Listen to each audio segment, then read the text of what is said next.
में ही अमृत बानी, चाह गई चिंता मिटी। बंदो गुरु बंद कंज कृपा सिंधु नर रूप हरि। महामोहतम पुंज जासु बचन रवि कर निकर। आप लोगों ने सुना है कि चाह गई चिंता मिटी, मनवा बेपरवाह, जाको कछो न चाहिए सोई साहसा। यह कोई मामूली बात नहीं है। अपनी निंदा कोई पसंद नहीं करता। अगर करता है तो वह कबीर साहब की तरह का हो गया है। कबीर साहब ने क्या किया, एक गणित को हाथ में ले लिया। रविदास जी की काशी में रहते थे। उन्हें बुला करके हाथ में गंगा जल का बोतल लेकर के पूरे बाजार में घूम करके घूमने लग गए। उसी समय से यह कहावत प्रचलित है, सुन ले रे भैया मोर कबीर। कबीर साहब एक राजा के यहाँ चले गए। वहाँ उनका शिष्य था, वह भी देख करके चकित हो गया। कबीर साहब अपने से बैठ गए, फिर उठ गए। बोतल का पानी अपने पैर पर डाल लिया। राजा ने पूछा, यह क्या कर रहे हैं? ऐसी हालत आपकी क्यों है? जल को पैर पर क्यों ढारे? तब कबीर रविदास ने कहा, जगन्नाथ जी में आग लगी थी, उसी को बुझाया।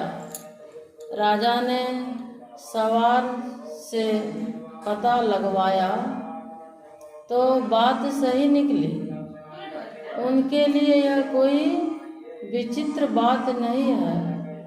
कबीर साहब के लिए कहा जाए तो ऐसे ऊंचे संत थे कि उससे और ऊंचे हो नहीं सकते। इस संत पद में ऊंचा और कोई पद नहीं है।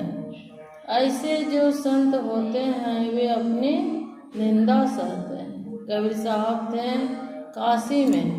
उनके नाम पर एक चौक बना हुआ है, उसमें महंत रहते हैं। उसी तरह गुरु नानक की भी लीला है, अद्भुत सब लीला है। यह कहा जाता है कि जप करो, वाचिक जप करो, उपांशु जप करो, मानस जप करो। सुख से बोल बोल करके जपना वाचिक है, और इतना धीरे बोले कि अपने आप ही सुने, यह उपांशु जपना। मन ही मन जपना मानस जप। मानस जप जपो का राजा है। यह एक प्रकार का ध्यान ही है।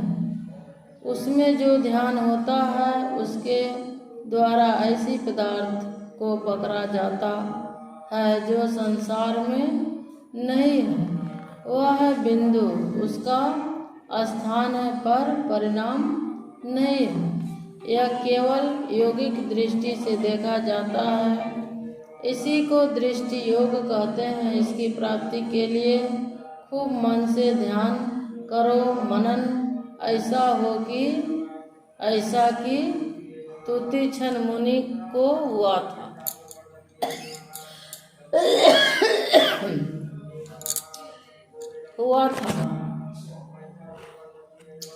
श्री राम जिस रास्ते से आ रहे थे वो उसी रास्ते में चले, भेंट करने पर जा नहीं सके, तो रास्ते में बैठ करके मानस ध्यान में लग गए। रूप देखने लगे और उसके पास आए। उन्होंने उसको उठाया पर मुनि ने कुछ नहीं सुना। तब श्री राम ने रूप को अंदर में बदल दिया। तब अकुला करके उठ गए, जैसे मनियार सांप का मणि खो गया है। सामने देखा तो श्री राम भगवान खड़े हैं। ऐसी तल्लीनता होनी चाहिए। इसको मानस ध्यान कहते हैं। यह करते करते होता है, केवल सुनने से, समझने से, बोलने से नहीं होता, यह करने से होता है। आप लोग करने लायक हैं, खूब मन से कीजिए। श्री भगवान श्री कृष्ण ने गीता में कहा है, माथा, गर्दन और शरीर को सीधा करके बैठो। सभी दिशाओं का देखना छोड़ करके नासाग्र में देखो। जो नहीं समझा है वह करता है नाक के नीचे देखो, कोई कहता है ऊपर देखो, लेकिन जो सब दिशाओं को छोड़ करके देखता है उस ऊपर नीचे देखना छूट जाएगा। इसमें 10 दिशाएं छूट जाए, वही नासाग्र है।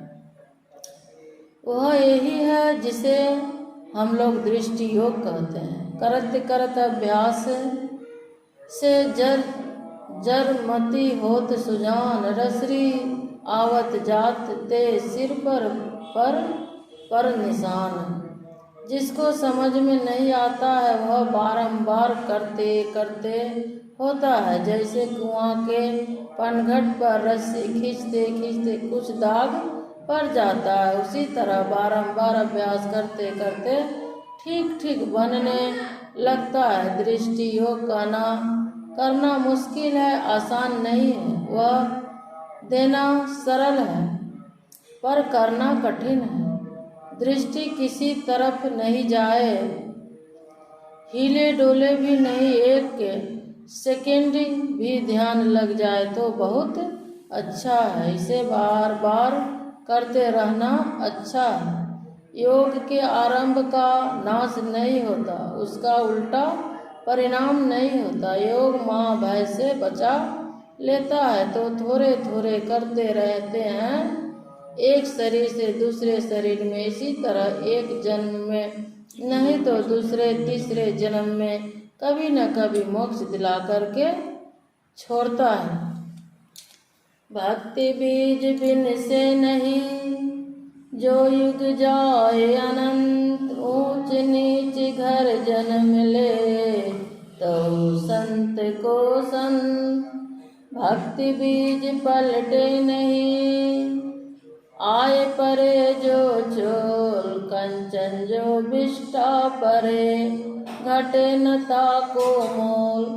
मेरे कहने का मतलब है कि भक्ति खूब करनी चाहिए। जो महाभारत पढ़ते हैं वे जानते होंगे कि गुरुवंश में द्रोणाचार्य कैसे पूज्य हो गए। कौरव पांडव दोनों गेंद खेलते थे, खेलते खेलते गेंद कुएं में गिर गया।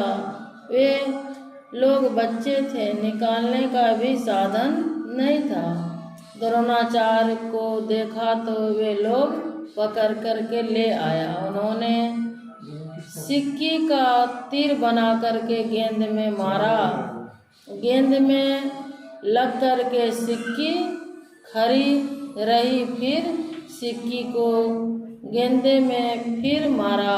उसी तरह सिक्की के गेंदे में मारते मारते सिक्की का छोर ऊपर आया तो खींच करके गेंद को बाहर निकाल लिया और बच्चे को दे दिया। बाहर में ही दृष्टि का सिमटाव कितना था कि सिक्की के पेंदे में मार मार करके गेंद को निकाल लिया। वे लोग उन्हें ले गया भीष्म पितामह के पास। भीष्म पितामह ने उन्हें रख लिया बाण विद्या पढ़ाने के लिए। दृष्टि कैसे समेट में आवे सो यह बात समझ लीजिए। बाहर में सिक्की के गेंद को छेद दिया नहीं करने वाले को सब दिन मुश्किल ही है। करने वाले करते करते कठिन काम कर ही लेते हैं। जिसको आदत हो जाती है उसे बिना किए नहीं रहा जाता है। बोलिए प्रेम से श्री सद्गुरु महाराज की जय। अद्भुत अंतर की डगरिया, जा पर चल कर प्रभु मिलते